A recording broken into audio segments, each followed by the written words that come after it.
حضرت उम्मुल फजल कहती हैं जब हसन दुनिया में तशरीफ लाए और जब आका को इसकी खबर मिली तो आमिना के लाल तशरीफ लाए, कहा लाओ मेरे शहजादे को मेरी आगोश में दे दो, लाओ मेरे लख्ते जिगर को मेरी आगोश में दे दो, लाओ मेरे नूरे नजर को मेरी आगोश में दे दो। उम्मुल फजल कहती है मैंने जर्द रंग के कपड़े में लपेट कर, पीले कलर के कपड़े में लपेट कर हजरत हसन को आमिना के लाल की गोद में दिया तो मेरे आका ने इरशाद फरमाया, जुमले पे गौर करना सुन्नी मुसलमानों और याद करके लेके जाना, क्योंकि औलादे आपके घरों में भी होती हैं। पीले कपड़े में लपेटकर हजरत हसन को जब मेरे आका की गोद में दिया गया तो मेरे आका ने नाराजगी का इजहार किया, कहा मैंने कहा ना कि बच्चों को पीले कपड़े में ना लपेटा करो। याद करके ले जाना इस बात को। मेरे आका फरमाते मैंने फरमाया ना कि बच्चों को पीले रंग के कपड़े में ना लपेटा करो। हजरत उम्मुल फजल कहती है मैंने जल्दी से अपनी आगोश में लिया, वो पीला कपड़ा हटाया और फिर एक सफेद कपड़े में जनाब हसन को लपेटा और फिर आमना के लाल की गोद में दिया। जब फातिमा का लाल आमना के लाल की गोद में पहुंचा, जब फातिमा का लाल आमना के लाल की गोद में पहुंचा तो ऐसा लगता था कि एक कुरान पे दूसरा कुरान रख दिया हो, ऐसा लगता था कि कोई आम बच्चा, ऐसा नहीं लगता था कि कोई आम बच्चा आज आमना के लाल की गोद में उतर आया हो, बल्कि ऐसा लगता था कि आसमान का चांद आज आमना के लाल की गोद में उतर आया है। बस मेरे मुस्तफा ने आगोश में लिया हजरत हसन को। यहां चंद बातें काबिल गौर हैं मेरे अजीजों। अभी चंद घंटे हुए हजरत हुसैन को पैदा हुए, हजरत हसन को पैदा हुए चंद घंटे हुए हैं। मेरे नबी ने पीले कपड़े में लिपटा हुआ देखा तो मना फरमा दिया। यहां हम अपने बच्चों को वो लिबास पहनाते हैं जो मगरिबी लोगों का लिबास है और कहते हैं बच्चा ही तो है कोई बात नहीं, कई कई साल तक तुम्हारे बच्चे उनका लिबास पहनते रहते हैं और तुम्हारे जहन में एक ही बात होती है बच्चा ही तो है कोई बात नहीं, तुम्हारे बच्चे कई साल तक पहने। और नबी पीले कलर को अगर पसंद नहीं फरमाते थे तो एक लम्हा मेरे नबी ने पसंद नहीं फरमाया, एक लम्हा पसंद नहीं फरमाया। और तुम्हारी उम्रें बीत गई, 50-50 60-60 साल की उम्र में लोग कोट पैंट पहनते हैं, पैंट शर्ट पहनते हैं। वो लिबास जिसको मेरे नबी ने नापसंद फरमाया है वो लिबास तुम पहनते हो। इन जवानों को मैं देखता हूं जो फटी हुई पैंटें पहनते हैं। हम फिक़े हनफी के मानने वाले हैं और फिक़े हनफी में नाफ से लेकर घुटने तक जिस्म का छुपाना फर्ज करार दिया गया है, फर्ज करार दिया गया है। आप सहाबा की जिंदगी को उठाकर देखें, वो फटे हुए कपड़े पहनते थे लेकिन कपड़ा कभी फट जाता था तो वो उस पर पैमद लगा लिया करते थे, जोर लगा लिया करते थे, इसलिए कि जिस्म का कोई हिस्सा दिख ना जाए। आज तो जबरदस्ती वो फटे हुए लिबास खरीदे जाते हैं और बड़ी बड़ी कीमत के लिबास पहने जाते हैं और फटे हुए लिबास खरीदे जाते हैं। नोएडा में एक प्रोग्राम में गुज़िश्ता साल में गया तो मेरा ठहरना एक ऐसी जगह पर हुआ जहां कपड़े का काम हुआ करता था। तो मैंने देखा वहां पर घिस घिस कर कपड़ों पर कट लगाए जा रहे हैं, पैंटों पर कट लगाए जाते हैं। हज़रात तुम खरीद खरीद कर फटे हुए कपड़े लाते हो जिसमें तुम्हारी सतर पोशी नहीं होती। मेरे आका ने इरशाद फरमाया उस इंसान पर भी अल्लाह की लानत है जो किसी का जिस्म देखता है और उस पर भी अल्लाह की लानत है जो अपना जिस्म किसी को दिखाया करता है। उस पर भी अल्लाह की लानत जो किसी के जिस्म को देखे और उस पर भी अल्लाह की लानत जो किसी को जिस्म दिखाता है। नाफ से लेकर घुटने तक छुपाना क्या है, फर्ज है जवानों। और ये रानों पे से फटी हुई पैंटें तुम खरीद कर लाते हो। मेरे नबी ने फरमाया कि पीले कपड़े में बच्चों को ना लपेटा करो। जब एक लम्हा मेरे नबी पसंद ना फरमाए तो तुम ये नबी का नापसंदीदा लिबास 60 साल की उम्र तक कैसे पहनते रहते हो। ये जो हमारी नस्लें, नौजवान नस्लें आज पैंट शर्ट पहनने की आदी हो गई और सिर्फ मर्द ही नहीं लड़कियां भी पहनने लगी हैं, लड़कियां भी। इसके जिम्मेदार सिर्फ वो लोग नहीं है, कहीं ना कहीं आप लोग भी जिम्मेदार हैं। ये सिर्फ आपकी औलादे जिम्मेदार नहीं, वालिदैन भी जिम्मेदार हैं। बड़ी जिम्मेदारी के साथ ये बात अर्ज करने लगा हूं हजरत। वो लोग जो अपने बच्चों के जवान होने पर उनके सामने हाथ फैलाकर इज्जत की भीख मांगा करते हैं, जब बेटियां पैंट शर्ट पहनकर मार्केटों में, बाजारों में और शादियों में जाती हैं तो एक बाप हाथ जोड़कर, हाथ फैलाकर अपनी बेटी के सामने इज्जत की भीख मांगता है, मेरी बेटी ऐसा लिबास ना पहना कर जिसकी वजह से तेरे बाप का सर झुक जाए, جس کی وجہ سے تیرے بھائی کی گردن نیچی ہو جائے، جس کی وجہ سے تیرے خاندان والوں کو رسوائی کا سامنا کرنا پڑے، کبھی غور کیا کہ یہ بیٹی اس لباس کو پہننے کی عادی کہاں سے بنی؟ اگر غور کرے تو جب بچپن کے ایام تھے تیری بیٹی کے، تو اپنے ہاتھ سے خرید کر کوٹ پینٹ لا کر دیتا تھا، تو اپنے ہاتھ سے خرید کر شرٹ اور پینٹ لا کر دیا کرتا تھا، اور پھر اپنی بیٹی کو پہنایا کرتا تھا، گھر کے آنگن میں اس کو گھمایا جاتا تھا، گھر کے آنگن میں اس کو گھمایا جاتا تھا، چچا آ جاتے تھے، پھوپھی آ جاتی تھی، بھائی آ جاتے تھے، بہن آ جاتی تھی، باپ آ جاتا تھا، ماں آ جاتی تھی، اور آنگن میں گھمایا جاتا تھا، سیلفیاں لی جاتی تھی، سیلفیاں، اور کہا جاتا تھا دیکھو ہماری بیٹی کتنی خوبصورت لگ رہی ہے، دیکھو ہماری بیٹی کتنی سونی لگ رہی ہے۔ جب بچپن میں تو نے اپنے ہاتھ سے لا لا کر وہ مغربی لباس اس کو پہنایا تھا، تو بیٹی نے سمجھا شاید دنیا کا سب سے قیمتی لباس یہی ہے، جس کو دیکھ کر آج میری ماں مسکرا رہی ہے، جس کو دیکھ کر آج میرا باپ مسکرا رہا ہے، جس کو دیکھ کر آج میرا چچا مسکرا رہا ہے۔ کاش تم نے بچپن میں اپنی بیٹیوں کو بتایا ہوتا، اور یہ ممبئی کی آوارہ رقاصاؤں کا لباس کامیاب لگی ہے، بلکہ مدینے کی فاطمہ کا لباس کامیاب ہے، تو آج تمہیں اپنی بیٹیوں کے سامنے ہاتھ پھیلا کر عزت کی بھیک نہ مانگنی پڑتی، بلکہ جب جب تم اپنی بیٹی کو دیکھتے، اگر فاطمہ کا کردار بھی سکھایا ہوتا، تو جب جب اپنی بیٹی پر نگاہ تمہاری پڑتی تو سینہ فخر سے چوڑا ہو جاتا کہ یہ میری بیٹی ہے، فاطمہ کی سچی کنیز ہے۔ سینہ فخر سے چوڑا ہوتا کہ یہ میری بیٹی ہے، فاطمہ کی سچی کنیز ہے۔ لیکن نہیں، بچپن میں پینٹ شرٹ پہننا سکھا دیا تم نے، اب جب بچپن میں جب تمہاری عزت کی دھجیاں اڑاتی ہے وہ تو تم رونا روتے ہو۔ بہت سے علاقے ایسے ہیں جہاں پر عام ہو گیا پینٹ شرٹ لڑکیوں کا پہننا، ہاں، جبکہ میرے نبی نے فرمایا جسم دیکھنے والے پر بھی اللہ کی لعنت، اور جسم دکھانے والے پر بھی اللہ کی لعنت۔ لعنت پر غور کریں، نبی کے راستے میں کانٹے بچھائے گئے، اللہ کے نبی نے لعنت نہیں بھیجی۔ نبی کے پتھر مارے گئے، اللہ کے نبی نے لعنت نہیں بھیجی۔ نبی کو لوگوں نے گالیاں دیں، نبی نے لعنت نہیں بھیجی۔ اسی سے آپ رزلٹ نکالیں، نتیجہ نکالیں۔ گالیاں دینے والوں پر لعنت نہیں، پتھر برسانے والوں پر لعنت نہیں، کوڑا ڈالنے والوں پر لعنت نہیں، اونٹ کی اوجڑی ڈالنے والوں پر لعنت نہیں، لیکن جسم دیکھنے اور دکھانے والوں پر اللہ کے نبی نے لعنت فرمائی ہے۔ اس سے آپ غور کر سکتے ہیں کہ کتنی نفرت میرے نبی ان لوگوں سے فرماتے ہوں گے جو اپنا جسم دکھاتے ہیں یا دوسروں کا جسم دیکھا کرتے ہیں۔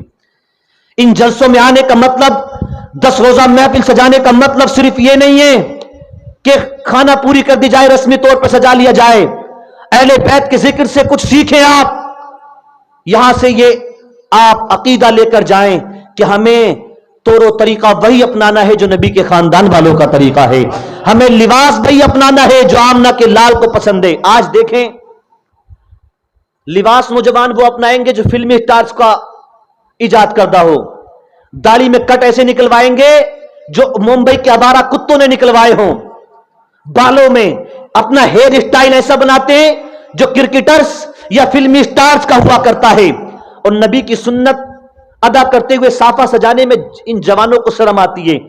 نبی کا پسندیدہ لباس کرتا پیجامہ یا جبہ پہنتے ہوئے شرم محسوس ہوتی ہے۔ تمہیں وہ لباس پہننے میں شرم محسوس ہوتی ہے جس کو آمنہ کے لال نے پسند فرمایا، تمہیں ویسی داڑھی رکھنے میں شرم محسوس ہوتی ہے جس کو آمنہ کے لال نے پسند فرمایا۔ اگر آج شرماتے رہے اور صرف اس لباس کو اپنایا جو مغربی لوگوں کا ایجاد کردہ ہے، تو یقین جاننا قیامت میں آمنہ کے لال منہ پھیر لیں گے، اور جس سے آمنہ کے لال نے منہ پھیر لیا وہ جنت کی تمنا نہ کرے بلکہ بال پکڑ کے گھسیٹ کر اس کو جہنم کی آگ کا نوالا بنا دیا جائے گا، جہنم کی آگ کا نوالا بنا دیا جائے گا۔ حضرت امام حسن کو کہا کہ پیلے کپڑے میں نہ لپیٹا کرو۔ پھر میرے امام حسن کے بارے میں حضرت علی کو بلایا، میرے نبی نے فرمایا علی یہ بتاؤ نام کیا رکھا ہے، علی بتاؤ میرے شہزادے کا نام کیا رکھا ہے۔ تو حضرت علی عرض کرتے ہیں یا رسول اللہ یہ کیسے ہو سکتا ہے کہ علی آپ کے مشورے کے بغیر بیٹے کا نام رکھ دے، ایسا نہیں ہو سکتا کہ آپ کے مشورے کے بغیر علی اپنے بیٹے کا نام رکھ دے۔ پھر حضرت علی نے عرض کیا یا رسول اللہ لیکن دل میں ایک تمنا ہے، میں اپنے بیٹے کا نام حرب رکھنا چاہتا ہوں، جس کا معنی ہوتا ہے جنگ، میں اپنے بیٹے کا نام حرب رکھنا چاہتا ہوں۔ تو میرے آقا نے ارشاد فرمایا مجھے انتظار ہے اس بات کا کہ پروردگار عالم کا حکم آ جائے کہ تمہارے شہزادے کا نام کیا رکھنا ہے۔ पहला शहजादा है। आज भी नाम के ऊपर घर में जब पहला बेटा होता है तो बड़ी जंगें होती हैं, क्या नाम रखना है, कहते मॉडर्न नाम रखना है, मॉडर्न नाम रखना है, बिल्कुल नया नाम होना चाहिए, जो खानदान में तो क्या गांव में किसी का नाम ऐसा नाम तलाश करके लाते हैं। जबकि मेरे नबी का तरीका यह रहा कि मेरे नबी नया नाम तलाश नहीं करते थे, वो नाम तलाश करते थे जिसमें अल्लाह की रजा हासिल हुआ करती थी, अल्लाह की रजा हासिल हुआ करती थी। गौर करें आप इस बात पे, मेरे नबी के दादा जद्दे करीम हजरत इब्राहिम, नाम क्या था, हजरत इब्राहिम, उन्हीं की नस्ल से तो है मेरे नबी। तो जब आपके घर शहजादे की विलादत हुई तो सबसे बड़े बेटे का नाम भी मेरे नबी ने इब्राहिम रखा। दादा का नाम इब्राहिम, तो आका ने अपने बेटे का नाम भी इब्राहिम रखा। और आपकी दो बीवियों के नाम ज़ैनब थे, मेरे आका की दो बीवियों के नाम ज़ैनब थे, तो मेरे आका ने अपनी बेटी का नाम भी ज़ैनब रखा और फिर हजरत अली की बेटी का नाम भी ज़ैनब रखा गया। लोग कहते हैं खानदान में किसी का नहीं होना चाहिए, नबी के तो घर में देखें बीवी का नाम भी ज़ैनब, तो बेटी का नाम भी ज़ैनब और नवासी का नाम भी ज़ैनब। और मेरे नबी के वालिद का नाम अब्दुल्ला, तो अब्दुल्ला कितनों के नाम है, हजरत अमर, हजरत अब्दुल्ला बिन उमर, हजरत अब्दुल्ला बिन जुबैर, हजरत अब्दुल्ला बिन अवाम, कितने अब्दुल्ला आपको मक्का और मदीना में मिल जाएंगे। तो लोगों नया नाम तलाश ना किया करो, बल्कि यह तलाश किया करो कि वो कौन सा नाम है जो अल्लाह ताला को पसंद हो, वो कौन सा नाम है जो अल्लाह के महबूब को पसंद हो। तो मेरे नबी ने फरमाया मुझे अल्लाह का इंतजार है, मुझे अल्लाह का इंतजार है इस बात पर कि अल्लाह इस कोई हुक्म फरमा दे कि तुम्हारे शहजादे का नाम क्या रखा जाए। अभी मेरे आका ये अर्ज इरशाद ही फरमा रहे थे कि हजरत ताइर सिदरा, बुलबुल सिदरा, सय्यदुल मलाइका, रूहुल अमी, हजरत जिब्रील अलैहिस्सलाम मेरे आका की बारगाह में हाजिर होते हैं, सलाम अर्ज करते हैं और अर्ज करते हैं या रसूल अल्लाह सल्लल्लाहु ताला अलैहि वसल्लम, परवरदिगार आलम इरशाद फरमाता है, परवरदिगार आलम इरशाद फरमाता है, महबूब महबूब तुम्हारे लिए अली वैसे ही है जैसे मूसा के लिए हारून, महबूब तुम्हारे लिए अली वैसे ही है जैसे मूसा के लिए हारून। और हारून के बेटे का नाम एक का शब्बर, दूसरे का शब्बीर, तीसरे का मुशब्बर रखा गया था। बड़े शहजादे का नाम शब्बर था, इसलिए अली के बेटे का नाम, अली के शहजादे का नाम भी शब्बर रखा जाएगा। अली के शहजादे का नाम भी शब्बर रखा जाएगा। शब्बर ये इब्रानी जुबान में है, अरबी में जिसका माना हसन होता है, अरबी में जिसका माना हसन होता है और उर्दू में उसका माना अच्छा होता है, उर्दू में उसका माना अच्छा होता है। देखें नाम रखने का तरीका यहां से लेकर जाएं, नाम रखने का सलीका इस महफिल से आप सीख कर जाएं।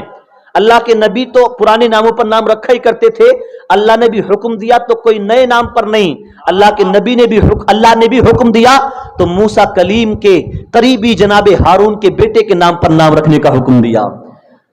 तो उन नामों को पसंद करें जो बड़ों के नाम रहे, जो बुजुर्गों के नाम रहे। और बुजुर्ग पे किसी को एतराज नहीं होना चाहिए, नबी से बड़ा बुजुर्ग कौन हो सकता है, जो बुजुर्गों के नाम रहे उनके नामों पर आप नाम रखा करें। बेटियां पैदा हो तो अज़वाज मुतहरात बनाते तय्यबात के नामों पर आप नाम रखा करें, अज़वाज सहाबा के नामों पर आप नाम रखा करें। और एक और जुमला मैं यहां पर आपको देता हूं, हसन और हुसैन अली के शहजादों से पहले किसी के नाम नहीं रखे गए, अली के शहजादों से पहले किसी के नाम हसन और हुसैन नहीं रखे गए, क्योंकि परवरदिगार आलम ने इन नामों को छुपा के रखा था, क्योंकि अल्लाह ने किसी की औलाद को ऐसा बनाया ही नहीं जैसा कि अपने नबी की औलाद को बनाया है, ऐसा किसी को बनाया ही नहीं, इसलिए उन नामों को भी छुपा कर रखा। मुझे गवारा नहीं हम नाम तेरा, मुझे गवारा नहीं, मुझे पसंद नहीं हम नाम तेरा। कोई तुझसा अगर हो तो नाम भी तुझसा रखे, कोई तुझसे अगर हो तो नाम भी तुझसा रखे। अरे जब मुझे बताओ, जब कोई अली के बेटों के नाम के बराबर नहीं हो सकता तो उनके किरदार के बराबर कैसे हो सकता है। जब किसी का नाम अली के बेटों के नाम की तरह नहीं हो सकता तो किसी का किरदार अली के बेटों के किरदार की तरह कैसे हो सकता है। इन नामों को छुपा कर रखा गया अपने नबी के शहजादों के लिए, इन नामों को परवरदिगार आलम ने छुपा कर रखा। बात आपके समझ में आ रही है ना। मौला हसन का जिक्र है, इमाम हुसैन का जिक्र है, इमाम हुसैन का, यानी इमाम हुसैन के भी इमाम का जिक्र है, मुर्शिदे इमाम हुसैन का जिक्र चल रहा है। जरा लौट कर मुस्कुरा कर कह दे या हसन, मुस्कुरा कर या हसन। या हुसैन के नारे बहुत लगाएं, या हुसैन का नारा भी कभी लगाया है? आज लगाए इमाम हुसैन के बड़े भाई का नारा, दोनों हाथ उठाकर या हसन। अल्लाह सलामत रखे आपके उठते हुए हाथों को। नबी ने कानों में आजान पड़ी। कैसी अजमत वाले हैं ये, कैसी रिफत वाले हैं ये, कैसी शान वाले हैं ये, कि उनके कान में आजान भी अल्लाह का महबूब पढ़ रहा है। कान में आजान पड़ी। फिर तहनीक की गई, तहनीक दी गई, मतलब एक घुट्टी जो अरबों में नहीं बल्कि पूरी दुनिया में बच्चे की पैदाइश के बाद दी जाती है। किसी को जबान पर शहद दिया जाता है, किसी को खजूर दी जाती है, और आजकल तो दवाइयां चलने लगी हैं, अस्पताल वगैरह में दवाइयां दी जाती हैं। उस दौर में शहद या खजूर दी जाती थी नरम करके। मेरे नबी ने ना शहद दिया ना खजूर दी, बल्कि मेरे नबी ने अपनी जुबान ही हजरत हसन के मुंह में डाल दी।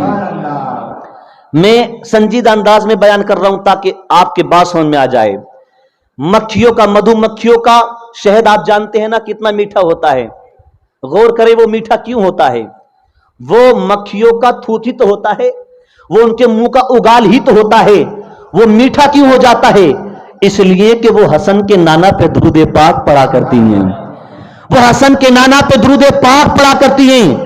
हसन के नाना पे दुरूद पाक मक्खियां पढ़े तो परवरदिगार आलम हसन के नाना पर दुरूद पाक पढ़ने के सदके में उनके ओगाल को इतना मीठा कर देता है, इतना मीठा कर देता है कि दुनिया की कोई और मीठी चीज उसका मुकाबला ना कर सके। तो बताओ, जिस नबी का नाम लेकर मधुमक्खियां अपने उगाल को मीठा करती है, उस नबी के लुआब की मिठास का आलम क्या रहा होगा? उस नबी के लुआब की मिठास का आलम क्या रहा होगा? और गौर करें, अली की दुखी हुई आंख में मेरे नबी लुआब लगा दे तो आशूबे चश्म हमेशा के लिए खत्म हो जाए। कतादा की निकली हुई आंख में, देखिए डॉक्टरों ने बड़ी तरक्की की है। आंख दुख आए, मोतियाबिंद हो जाए तो ऑपरेशन के जरिए इलाज कर सकते हैं, लेकिन निकली हुई आंख का डेला निकल कर गिर जाए और फिर किसी डॉक्टर पर लेकर जाना तो सब हाथ खड़े कर देंगे, नहीं नहीं इसका इलाज हमारे पास नहीं है। कतादा की आंख में तीर लगा, आंख का डेला निकलकर जमीन पर गिरा, हाथ में लेकर रोते हुए आका की बारगाह में गई, या रसूल अल्लाह आंख निकल गई है, बड़ी तकलीफ है आका, रहा नहीं जाता, आंख निकल गई है। मेरे आका ने कहा घबराता क्यों है, ला आंख के ढेले को इधर तो ला। मुस्तफा ने आंख के ढेले को लिया, अपना लुआब दहन आंख पर लगाने के बाद उसी जगह रख दिया। आने वाहिद में जख्म भी ठीक हो जाता है, आंख की बीनाई भी लौट आती है।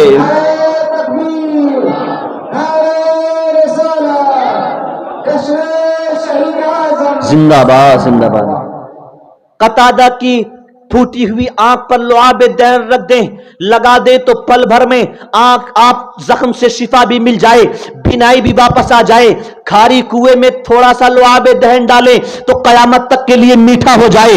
खुश्क कुएं में लुआब दहन डालें तो उसमें पानी आ जाए। किसी के जख्म पे लगा दें तो शिफा याब हो जाए। टूटी हुई हड्डी पर लगा दें तो आने बाइद में टूटी हुई हड्डी जुड़ जाए। वो आंख में लगाया था थोड़ा सा, कुएं में डाला था थोड़ा सा, टूटी हुई हड्डी पर लगाया था थोड़ा सा, ये अपना अपना मुकद्दर है। किसी को इतना मिला, किसी को इतना मिला, किसी को इतना मिला, लेकिन जब हसन की बारी आई तो इतने उतने से काम नहीं चलाया गया। वो लुआब दहन जो सूखे कुएं को पानी से भर देता है, वो लुआब दहन जो खारी कुएं को मीठा कर देता है, वो लुआब दहन जो टूटी आंख को आने बाहिद में शिफा याब कर देता है, वो लुआब दहन हसन के मुंह में थोड़ा सा ना डाला गया, बल्कि लुआब दहन वाली पूरी जुबान ही मेरे नबी ने हसन के मुंह में डाल दी। पूरी जुबान ही हसन को अता फरमा दी। हसन चूसते रहे मेरे आका के लुआब दहन को। अब परवरिश हो रही है। परवरिश करने वाला हसन का कौन है? फातिमा है, अली हैं और नबी हैं। जरा जोर से सुभान अल्लाह। फातिमा हैं, अली हैं और नबी हैं। और परवरिश किस अंदाज में फरमाते थे? परवरिश किस अंदाज में फरमाते थे? हजरत अब्दुल्ला बिन जुबैर कहते हैं कि नबी हसन को अपने कांधों पर घुमाया करते थे, अपने कांधों पर घुमाया करते थे और घुमाते रहते थे मदीने, घुमाते रहते थे और फरमाते थे अल्लाहुम्मा इन्नी उहिब्बुहु फअहिब्बहु, ए अल्लाह मैं इससे मोहब्बत करता हूं, ए अल्लाह मैं इससे मोहब्बत करता हूं, परवरदिगार आलम तू भी मेरे हसन से मोहब्बत कर, तू भी मेरे हसन से मोहब्बत कर। और हजरत सिद्दीक अकबर तो ये फरमाते हैं कि मैंने देखा एक रोज मुस्तफा मिंबर पर बैठे हुए हैं और पहलू में जनाब हसन बैठे हुए हैं। मेरे मुस्तफा कभी हसन को देखते, कभी सहाबा की जमात को देखते, कभी हसन को देखते, कभी सहाबा की जमात को देखते और फिर फरमाते सहाबा ये मेरा बेटा सैयद है, यानी ये मेरा बेटा सरदार है, ये मेरा बेटा सरदार है। आका फरमाते हैं मैं उम्मीद करता हूं अल्लाह से, मैं उम्मीद करता हूं अल्लाह से कि ये मेरा बेटा कल मेरे जाने के बाद मुसलमानों के दो गिरोह में सुलह करा देगा। ये मेरा वो बेटा है जो मेरे जाने के बाद मुसलमानों को दो गिरोह को एक करा देगा, उनमें सुलह करा देगा, आपस में उनको उनमें मिलाव करा देगा। और फरमाते हैं अब्दुल्ला बिन आजिब फरमाते हैं, जनाबे अब्दुल्ला बिन आजिब, बर्रा बिन आजिब फरमाते हैं कि एक रोज नबी अकरम नूर मुजस्सम सल्लल्लाहु ताला अलैहि वसल्लम जनाबे हसन को कांधों पर बिठाकर बाहर तशरीफ लाए। साहबा देख रहे हैं, मेरे आका हजरत हसन को कांधे पर घुमा रहे हैं। इतने में किसी ने कहा हसन तेरी सवारी कितनी प्यारी है, हसन तुझ पे कुर्बान जाऊं, तेरी सवारी कितनी प्यारी है। जब मुस्तफा के कानों में ये आवाज गई तो मुस्तफा ने मुस्कुराकर कहा सिर्फ ये ना देखो सवारी कितनी प्यारी है, ये भी देख लो कि सवार होने वाला सवार कितना प्यारा है। सिर्फ सवारी प्यारी नहीं, सवार भी प्यारा है। सिर्फ सवारी प्यारी नहीं, सवार भी प्यारा है। बड़ी अजमत वाले हैं हसन, बड़ी रिफात वाले हैं हसन, बड़ी शान वाला है हसन, बड़ी बुलंदी वाला है हसन। इमाम हसन रज़ियल्लाहु तबारक व तआला अन्हु जिंदगी गुजरती गई और आपकी शान, आपके कमालात, आपकी करामात का अंदाजा आप इससे भी लगा सकते हैं कितने अजीम थे आप कि एक मर्तबा आप हज करने के लिए जा रहे थे, पैदल हज करने के लिए, तो पैदल चलने की वजह से आपके पैरों पर बरम आ गया, सूजन आ गया, सूजन फूल गए पैर। तो किसी गुलाम ने कहा सरकार सवारी पर सवार हो जाए ना, आपके पैर बरम आलूदा हो गए हैं, बरम आ गया है उन पर, आप सवारी पर सवार हो जाए ना। तो हसन ने मुस्कुरा कर कहा तकलीफ के साथ अगर जाऊंगा अपने रब की बारगाह में तो अजर भी उतना ही बड़ा मिलेगा। इम्तिहान जितना कड़ा होता है इनाम उतना ही बड़ा होता है, तकलीफें जितनी ज्यादा मिलती हैं अजर उतना ही ज्यादा हुआ करता है।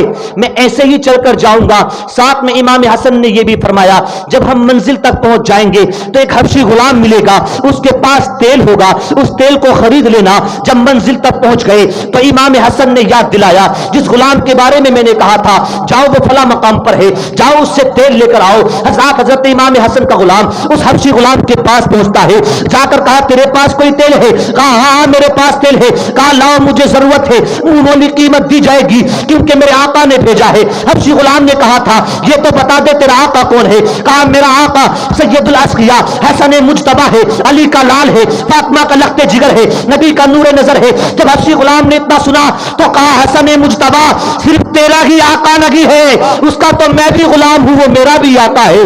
मैं ऐसे ही तेल तुझे नहीं दूंगा, चल मुझको लेकर चल उसके पास, मैं उसकी बारगाह में जाना चाहता हूं। हबशी गुलाम तेल लेकर मेरे आका की बारगाह में हाजिर हुआ, जनाब हसन मुज्तबा की बारगाह में हाजिर हुआ और तेल हाथ में रख के कहने लगा सरकार ए इब्ने अली, ए इब्ने अली, ए इब्ने रसूल आपने तेल मंगाया था ना, तो फिर पैसों की क्या बात, आपसे उजरत न ली जाएगी। सरकार ये तेल रहा लेकिन कुछ अर्ज करना चाहता हूं। हसन मुज्तबा ने कहा जरा बता तो सही क्या अर्ज करना चाहता है। तो गुलाम ने कहा मेरी बीवी इस वक्त दर्द ज़ह में मुब्तला है, डिलीवरी का पेन है, इस वक्त विलादत का दर्द हो रहा है। ऐ इमाम हसन आप दुआ फरमा दे कि परवरदिगार आलम खैर और आफियत के साथ मुझे सेहत और सलामती वाला एक तंदुरुस्त बेटा अता फरमाए। इमाम हसन मुस्कुराए और कहा जा परवरदिगार आलम तेरी तमन्ना को पूरा फरमाएगा। इधर हसन का कहना था जब गुलाम अपने घर पहुंचता है परवरदिगार आलम ने हजरत हसन के कौल को साबित कर दिया, सच्चा साबित कर दिया। उस गुलाम के घर जाकर जब उसने देखा तो एक सेहत और तंदुरुस्त खूबसूरत बेटा उसके घर में आ चुका था। हजरत उसने हाथ उठाकर कहा اے ابن رسول اللہ نے تیری دعا کو میرے حق میں قبول فرما لیا ہے، اللہ نے تیری دعا کو میرے حق میں قبول فرما لیا۔ ایک اور روایت یہاں پر یاد آئی، حضرت امام حسن بیٹھے ہوئے، ایک شخص آتا ہے، اولاد نہیں تھی اس کے پاس، اولاد، عرض کرنے لگا سرکار اولاد نہیں ہے، دعا کر دیں اللہ تعالیٰ مجھ کو اولاد سے نواز دے، اولاد سے نواز دے مجھ کو۔ تو حضرت امام حسن نے کہا جا استغفار کیا کر۔ علاج بھی سن لیں میرے عزیزو، علاج بھی سن لیں۔ حضرت امیر معاویہ بیٹھے ہوئے تھے حضرت حسن کے پاس، میرے حسن نے فرمایا جا اللہ کی بارگاہ میں استغفار کیا کر۔ استغفار سمجھتے ہیں نا، استغفار سمجھتے ہیں اپنے پچھلے گناہوں سے اللہ سے معافی کرنا، معافی مانگنا۔ توبہ میں اور استغفار میں فرق ہے مولانا عارف صاحب۔ توبہ کا مطلب ہے آئندہ ہمیشہ ہمیشہ کے لیے کسی گناہ کی طرف، گناہ سے توبہ کر کے اس کی طرف نہ پلٹنا، یہ توبہ ہے۔ اور ماضی کے گناہوں سے پروردگار عالم سے معافی طلب کرنا، یہ استغفار ہے۔ حسن نے فرمایا جا استغفار کیا کر، جملے پہ غور کرنا۔ امام حسن نے فرمایا استغفار کیا کر، اللہ تبارک و تعالی تجھ کو 10 بیٹے عطا فرمائے گا۔ ایک بیٹا مانگنے آیا تھا، اس نے یہ نہیں کہا تھا 1 یا 2 یا 3 یا 4، اس نے یہ کہا تھا اللہ مجھ کو اولاد عطا فرما دے۔ تو امام حسن نے فرمایا جا استغفار کیا کر، استغفار کیا کر، اللہ تعالیٰ تجھ کو 10 بیٹے عطا فرمائے گا۔ جب وہ چلا گیا تو امیر معاویہ کہنے لگے حسن بات کچھ بڑی نہیں کر دی، بات کچھ بڑی نہیں کر دی، اس نے تعداد تھوڑی بتائی تھی، وہ تعداد تو نہیں مانگ رہا تھا، وہ 1 یا 2 کی گنتی تو نہیں گن رہا تھا، اس نے تو صرف اولاد مانگی تھی، لیکن تم نے 10 کا دعویٰ کر دیا، دعویٰ بڑا نہیں ہو گیا؟ تو امام حسن مسکرائے، مسکرا کر کہا میں نے خود تھوڑی نہ کہا ہے، میں نے اپنی طرف سے تھوڑی نہ کہا ہے، میں نے رب کی کتاب پڑھ کے کہا ہے، سورہ نوح فَقُلْتُ اسْتَغْفِرُوا رَبَّكُمْ إِنَّهُ كَانَ غَفَّارًا يُرْسِلِ السَّمَاءَ عَلَيْكُمْ مِدْرَارًا وَيُمْدِدْكُمْ بِأَمْوَالٍ وَبَنِينَ وَيَجْعَلْ لَكُمْ جَنَّاتٍ وَيَجْعَلْ لَكُمْ أَنْهَارًا۔ مفہوم یہ ہے اللہ تبارک و تعالی ارشاد فرماتا ہے تم اپنے رب کی بارگاہ میں استغفار کیا کرو، تم اپنی رب کی بارگاہ میں استغفار کیا کرو، بے شک رب بڑا بخشنے والا ہے، بے شک رب بڑا بخشنے والا ہے، وہ تم پر موسلا دار بارش فرمائے گا، وَيُمْدِدْكُمْ اور تمہاری مدد فرمائے گا۔ کیسے مدد فرمائے گا؟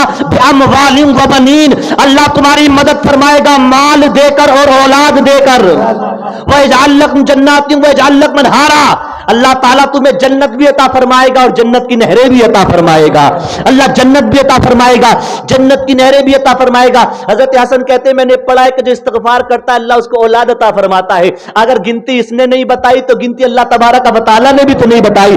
اللہ نے کہا اولاد دے کر تمہاری مدد فرماؤں گا، اور جب پروردگار عالم سے مانگنا ہے تو حساب لگا کے نہیں بے حساب مانگا کرو۔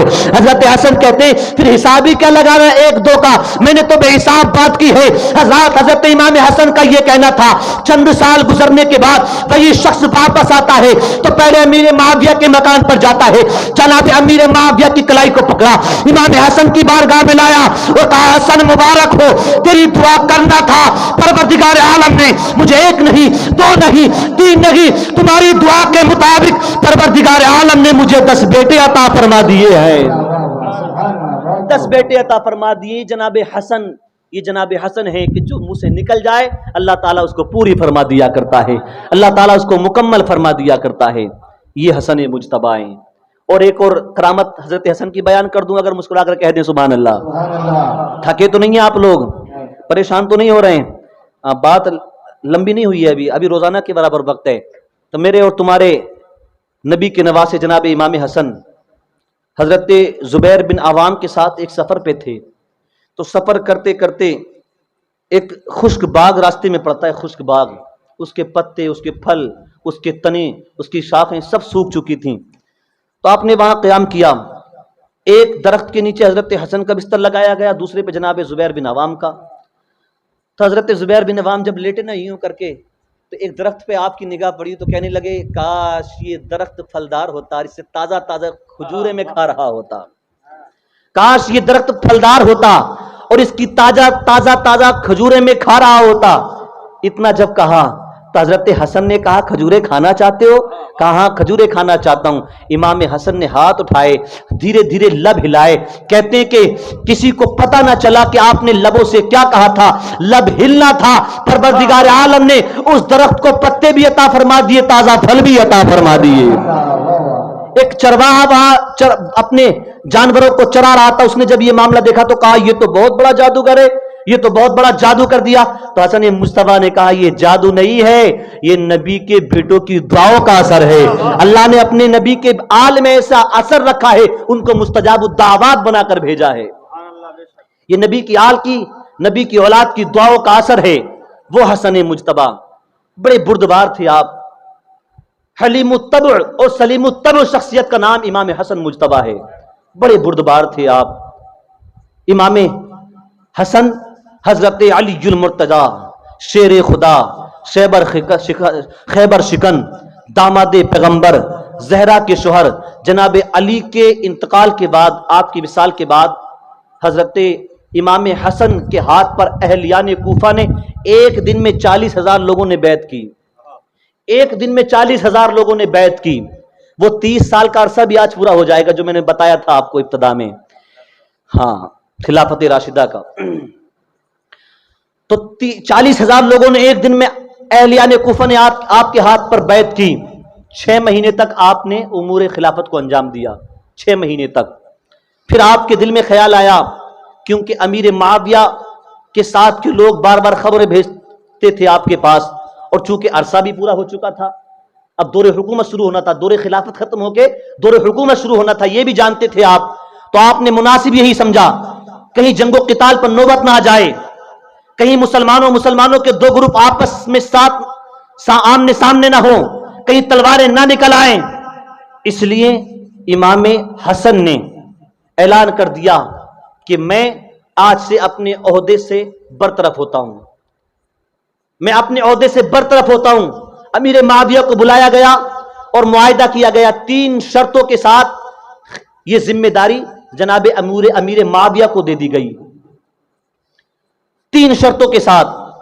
पहली शर्त यह थी, यजीद की और जो हुसैन की लड़ाई थी वो भी यहां से आपको समझ में आएगी, इन बातों को आप जहन में रखना कि इतना बड़ा मार का क्यों वजूद में आया। पहली शर्त यह थी कि अमीर मुआविया को इस वक्त खलीफा मुंतखब किया जाता है, लेकिन अमीर मुआविया के इंतकाल के बाद जनाब हसन को दोबारा खिलाफत दी जाएगी, दोबारा आपको खलीफा बनाया जाएगा। और दूसरी शर्त यह थी कि हजरत अली से मुताल्लिक अहले कूफा, अहले इराक और अहले मदीना से कुछ मुतालबा और मुआखजा नहीं किया जाएगा। और तीसरी और आखिरी शर्त यह थी कि हजरत हसन के जिम्मे जो देन है वो अमीर मुआविया अदा करेंगे। इन शर्तों के साथ ये जिम्मेदारी जनाब अमीर मुआविया को दे दी गई, जनाब अमीर मुआविया को दे दी गई। और अभी हजरत अमीर मुआविया के बेटे का नाम यजीद है, अमीर मुआविया को दे दी गई। जैसे ही आपने इमाम हसन ने इस खिलाफत की जिम्मेदारी को अमीर मुआविया के हवाले किया तो कुछ लोग आपसे नाराज हो गए कूफा के, सुनना दिल पे हाथ रखे, कुछ लोग कूफा के आपसे नाराज हो गए। ये वो दिन था कि कुछ लोगों ने इमाम हसन के मुंह पर तमाचे मारे और जो चादर आप ओढ़े हुए थे वो चादर भी आपसे छीन ली। मगरिब की नमाज पढ़ाने के लिए जब आप मस्जिद में गए तो आपके पैरों के नीचे से मुसल्ला छीन लिया गया और कहते थे तुम्हें नमाज पढ़ाने का कोई हक नहीं है। कोई आरुल मोमिनीन कहकर पुकारता था, कोई मुज़िल्लुल मोमिनीन कहकर आपको पुकारता था, यानी मुसलमानों को जलील करने वाला कहकर आपको पुकारा जाता था माज़अल्लाह। जब अहले कूफा ने आपको सताया तो आपने कहा कि यहाँ के लोग अब मुझे चैन से रहने नहीं देते, तो मैं अपने नाना के शहर मदीना की तरफ जाना चाहता हूँ, मैं मदीने की तरफ पलटना चाहता हूँ। जब आपने कस्द किया, इरादा किया वहां से मदीने को जाने का, तो एक इलाका है जिसका नाम है मूसल, और मूसल से आप बड़ी मोहब्बत किया करते थे। उसकी वजह यह है कि अमीर मूसल जिसका नाम साद था वो आपकी बड़ी खिदमत किया करता था, आपसे बड़ी मोहब्बत किया करता था।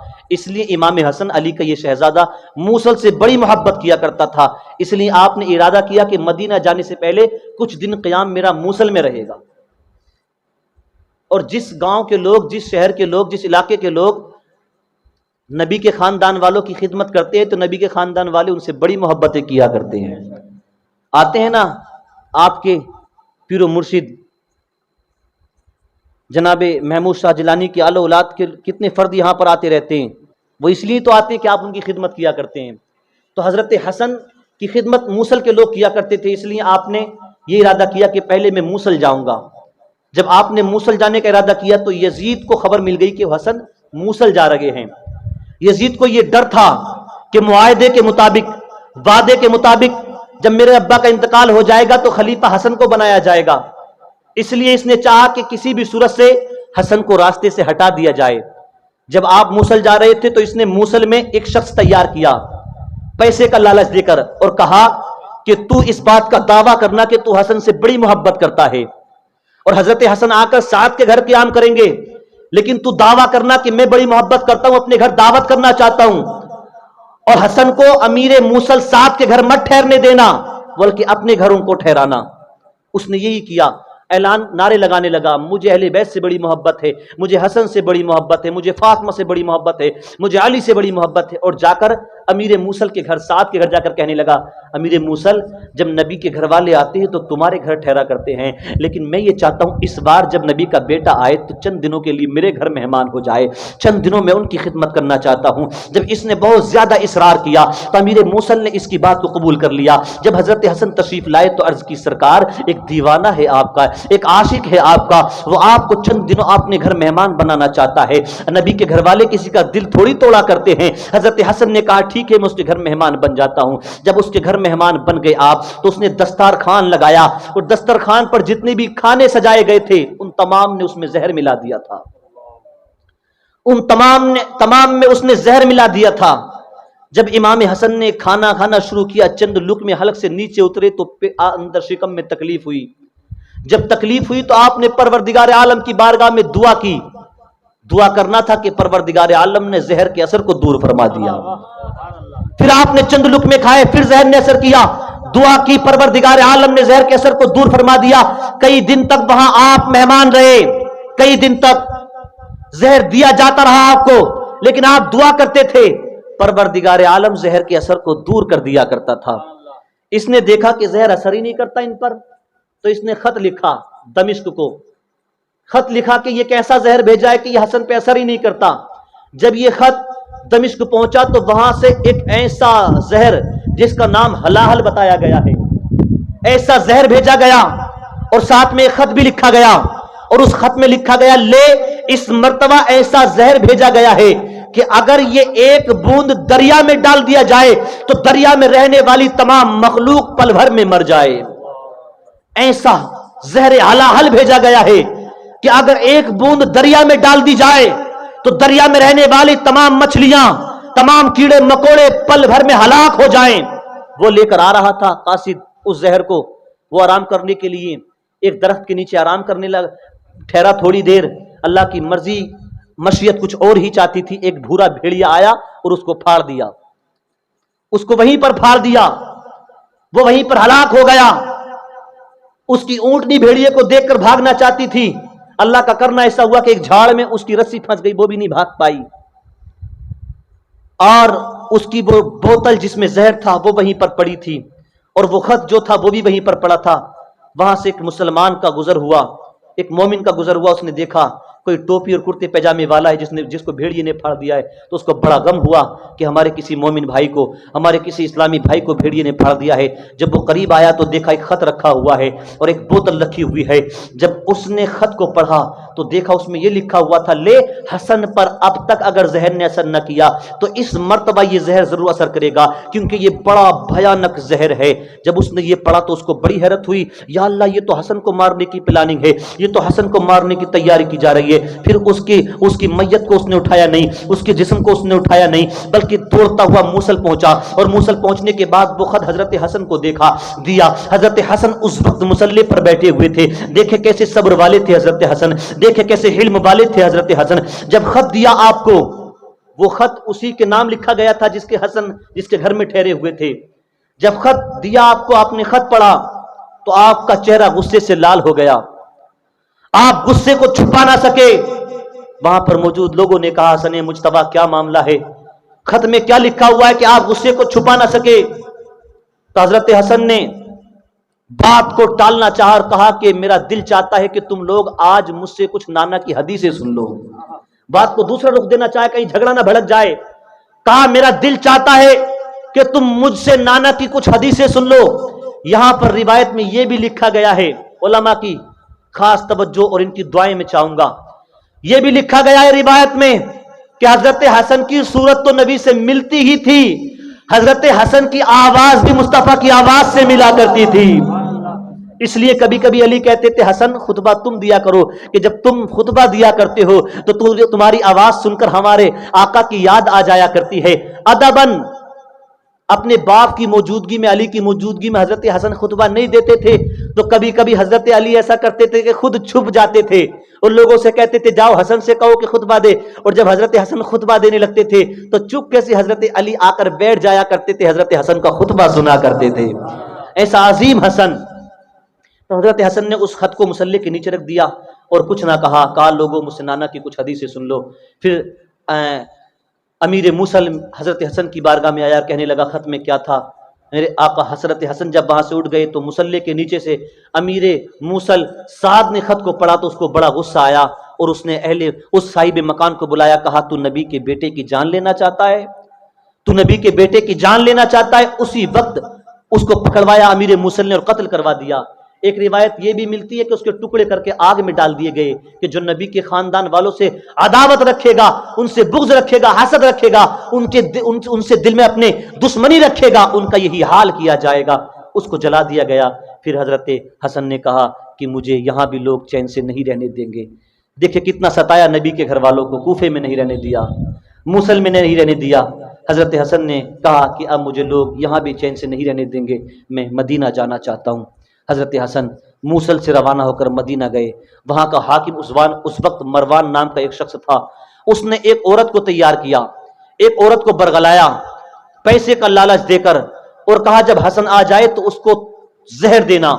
हजरत हसन जब आए तो उस औरत ने आपके खाने में जहर दिया। जब आपको तकलीफ हुई तो आप अपने नाना के रोजे पर गए, या रसूल अल्लाह लोग बड़ा सता रहे हैं, बड़ी तकलीफ हो रही है। नाना के रोजे पर जाकर आपने जब दुआ की तो परवरदिगार आलम ने फिर जहर के असर को दूर फरमा दिया, फिर जहर के असर को दूर फरमा दिया। आपको मदीने में भी लोग सलाम करते थे तो यही कहकर करते थे, अस्सलाम वालेकुम या मुज़िल्लुल मोमिनीन। आरुल मोमिनीन कहकर पुकारा जाता, मुज़िल्लुल मोमिनीन कहकर पुकारा जाता। मदीने वाले भी आपको सताने लगे। जब बार बार आपको जहर देते रहे लोग, तो हजरत इमाम हसन ने फिर मूसल का रुख किया। सुन लें, दिल लगना चाहिए आपका। हजरत हसन ने फिर मूसल का रुख किया और आप इस मर्तबा जब मूसल में गए तो यजीद ने फिर एक शख्स को तैयार किया वहां पर, और ऐसे शख्स को जो बहुत बड़ा एक्टर था, एक्टर ऐसी एक्टिंग किया करता था कि लोग फरेफ्ता हो जाया करते थे।